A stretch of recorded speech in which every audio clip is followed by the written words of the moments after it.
So marijuana, heroin, crack, alcohol, the gamut? You name it, pretty well covered it. Rob Ford speaking earlier today with CBC Toronto anchor Dwight Drummond. It was Ford's first interview since he got out of 2 months of rehab and returned to his job at Toronto City Hall. Dwight is with me now in studio. We're going to replay parts of the interview for viewers. Lots of ground to cover in that interview, Dwight. Where did you start?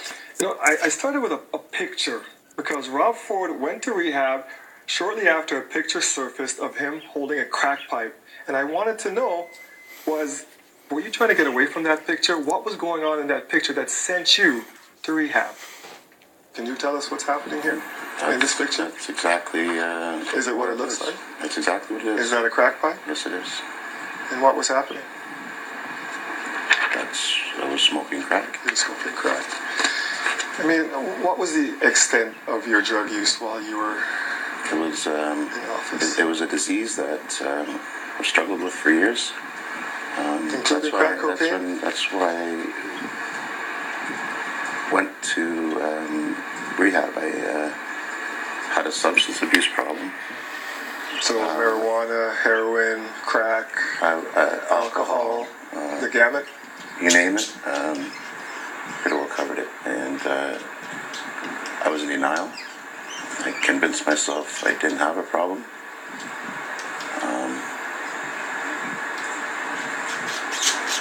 Well, you had a problem. I had a severe problem.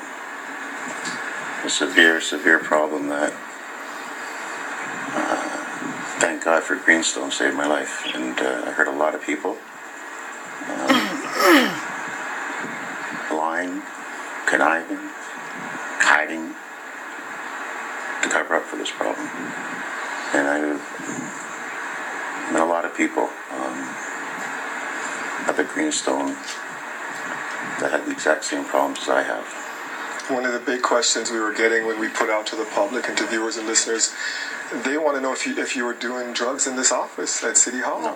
When you're bringing people back here late at night. No, this was all on personal time. I was definitely under the influence of alcohol. While you were in the office, yeah? Drinking here? Yes. But there was no drug use here. But at the end of the day, it's all a substance. Alcohol, drugs. It's a substance use problem. It's not just an addiction. Some people can drink. Some people can casually use drugs.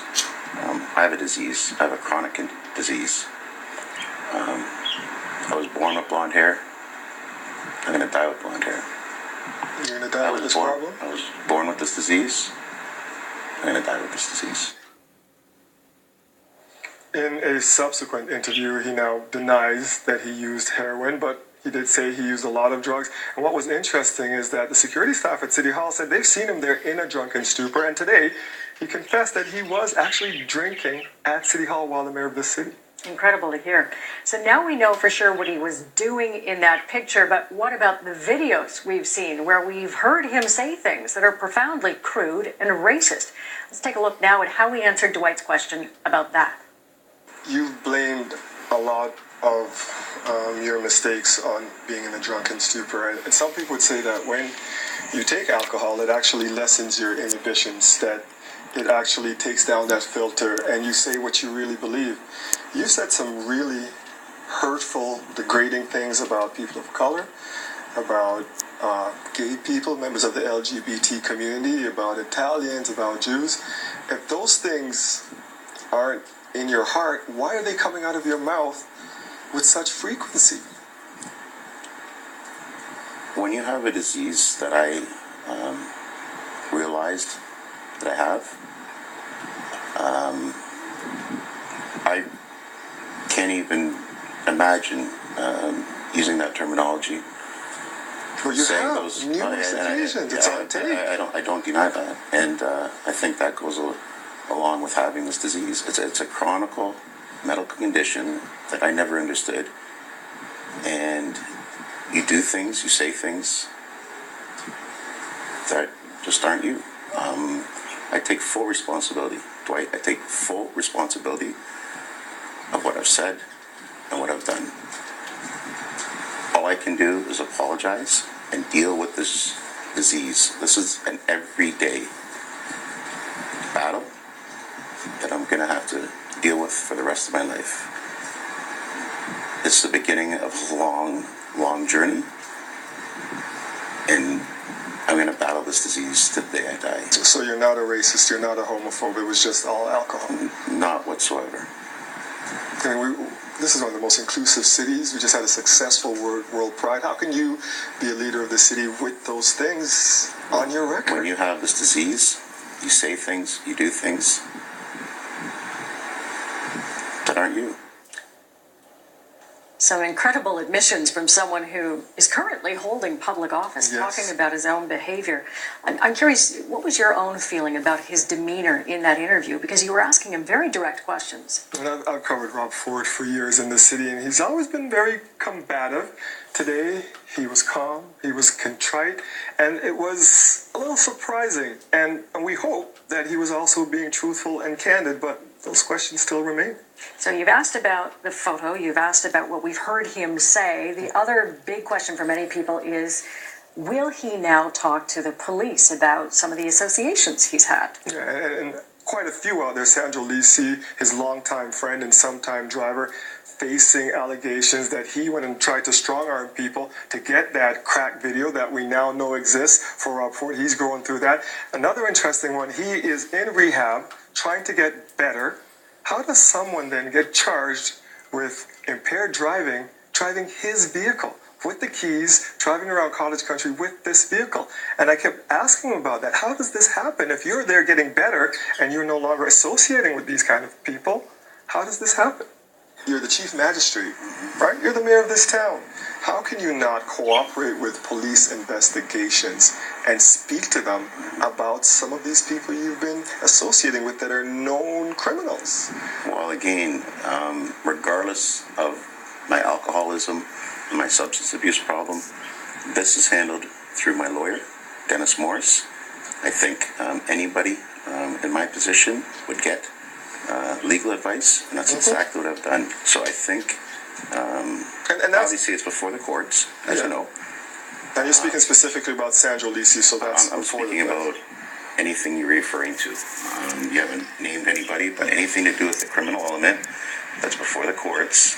I'm not associated with them. And to answer your question, like I have, I think you should speak to Dennis Morris, my lawyer. Right. And if Dennis advises me, I follow his lead. So he's advised you not to talk to investigators, and that's why you're not talking to investigators. I'm not going to speak on behalf of Dennis.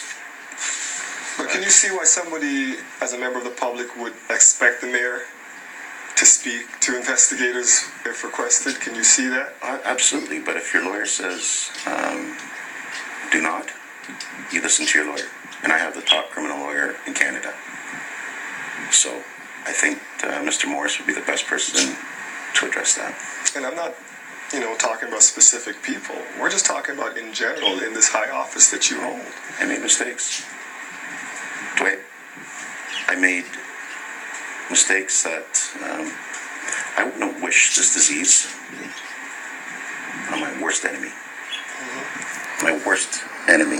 I would not want them to suffer what I've been suffering for years and years.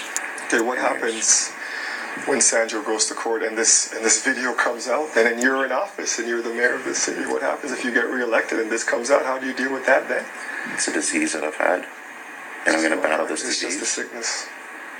It's a severe sickness, Okay. chronic sickness. While you're being treated for the sickness, you're up at Greenstone, right?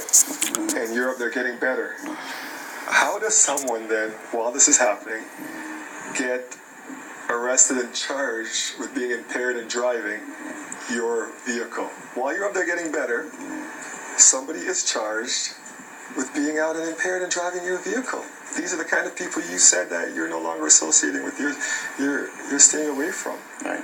I mean, who is Leanne McRobb to you? Did you meet her at Greenstone? Obviously, I think maybe you should talk to Sean Leon, the owner of Greenstone. It's all confidential to people up there. He would be the person that you He gave the keys? He gave your car keys to her? But whatever happened at Greenstone, as you know, it's all confidential.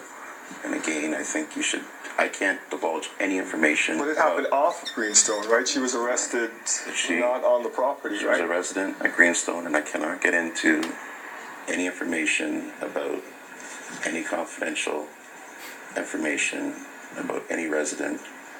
You can't tell me if you gave her your activities- keys. Any You gave her the activities keys. about, But that's just Like personal this, between you and her. It's nothing to do with her rehab. Did you give her the keys? Did she take your vehicle without your knowledge? yes.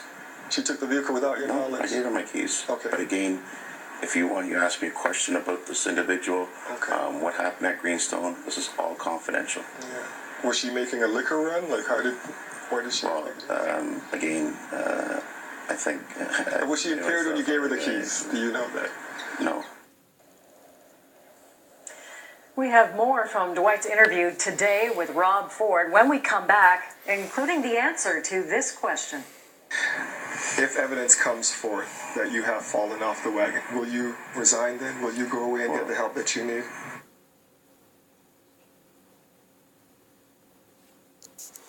The CBC News app, clean and simple navigation.